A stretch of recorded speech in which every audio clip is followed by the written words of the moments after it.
Halo semuanya, di sini saya akan menyampaikan tugas saya loh, Kesultanan Makassar Gorontalo. Data diri, berikut ini ada data saya. Nama Petri Aziz Manulung, kelas 10-7, mata pelajaran sejarah oleh Bapak Putra Purba. Apa itu sejarah Kesultanan Makassar?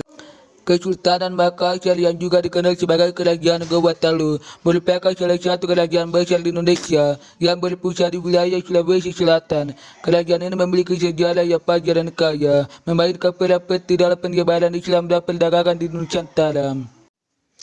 Latar belakang Kesultanan Makassar. Kesultanan Makassar berawal dari dua kerajaan yang berkuasa di Sulawesi Selatan, yaitu Kerajaan Gowa dan Kerajaan Talu. Kerajaan Gowa didirikan sekitar abad ke-14 oleh Tumanggung dan berkembang menjadi kerajaan yang kuat di bawah kepemimpinan para raja atau lain. Kerajaan Talu yang berdekatan juga tumbuh menjadi kekuatan penting di kawasan tersebut. Pada awal abad ke-16, Kerajaan Gowa dan Talu memutuskan untuk bersatu melalui pernikahan dan aliansi politik, membentuk satu entitas yang lebih kuat yang dikenal sebagai Kesultanan Makassar. Kesatuan ini membuat Makassar menjadi pusat kekuatan politik dan ekonomi yang dominan di wilayah timur Nusantara. Raja pertama dari Gorontalo atau Kesultanan Makassar setelah kedua kerajaan ini bersatu adalah Sultan Alauddin. Nama aslinya adalah I Magalangi Daeng Barabia. Sultan Alauddin adalah Raja Gowa ke-10. Islamisasi. Raja Gowa ke-10 I Magalangi Daeng Barabia memeluk Islam pada tahun 1605 dan mengambil nama Sultan Alauddin. Ia adalah penguasa pertama dari Kesultanan Makassar yang masuk Islam. Konversi Sultan Alauddin ini menjadi titik penting dalam proses Islamisasi di wilayah tersebut.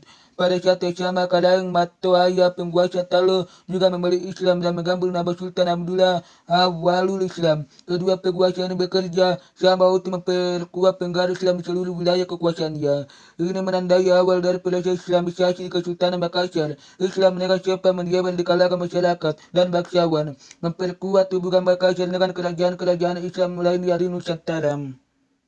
Masa kejayaan. Di bawah kepemimpinan Sultan Hasanuddin 1653 sampai 1669, Kesultanan Makassar mencapai puncak kejayaannya. Hasanuddin terkenal dengan julukan ayam jantan dari timur karena keberaniannya dan kepemimpinannya dalam menerangi force Belanda. Makassar menjadi pusat perdagangan yang penting, menarik pedagang dari berbagai penjuru dunia untuk memperdagangkan rempah-rempah beras dan hasil maritim lainnya. Perang Makassar. Force yang melihat Kesultanan Makassar sebagai ancaman terhadap monopoli perdagangan mereka berusaha menaklukkan kesultanan tersebut. Perang Makassar 1666 sampai 1669 terjadi antara Force dan sekutu yang melawan Kesultanan Makassar.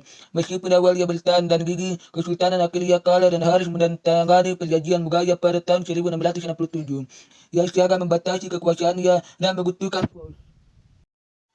Masa penurunan. Setelah kekalahan dalam Perang Makassar, pengaruh Kesultanan Makassar mulai menurun. Sultan Hasanuddin dipaksa untuk menyerahkan sebagian besar wilayahnya kepada Force. Namun, Kesultanan Makassar tetap eksis sebagai entitas politik hingga akhirnya bergabung dengan Negara Kesatuan Republik Indonesia pada abad ke-20.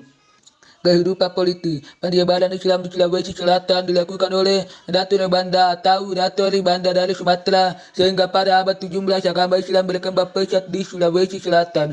Bahkan Raja Makassar pun memeluk agama Islam. Kehidupan sosial budaya. Sebagai negara maritim, maka sebagian besar masyarakat Makassar adalah nelayan dan pedagang. Mereka giat berusaha untuk meningkatkan taraf kehidupannya. Bahkan tidak jarang dari mereka yang merantau untuk menambah kemakmuran hidupnya. Kehidupan ekonomi. Kerajaan Makassar merupakan kerajaan maritim dan berkembang sebagai pusat perdagangan di Indonesia bagian timur. Hal ini ditunjang oleh beberapa faktor. Yang pertama, letak yang strategis. Yang kedua, memiliki pelabuhan yang baik. Yang ketiga, jatuhnya Malaka ke tangan Portugis tahun 1511 yang menyebabkan banyak pedagang-pedagang yang pindah ke Indonesia Timur. Letak Kesultanan Makassar. Kerajaan Gowa dan Talu lebih dikenal sebagai dengan sebutan Kerajaan Makassar. Kerajaan ini terletak di daerah Sulawesi Selatan. Secara geografis, Sulawesi Selatan memiliki posisi yang penting karena dekat dengan jalur pelayaran perdagangan Nusantara. Bahkan daerah Makassar menjadi pusat bersegan para pedagang, baik yang berasal dari Indonesia bagian timur maupun para pedagang yang berasal dari daerah Indonesia bagian barat.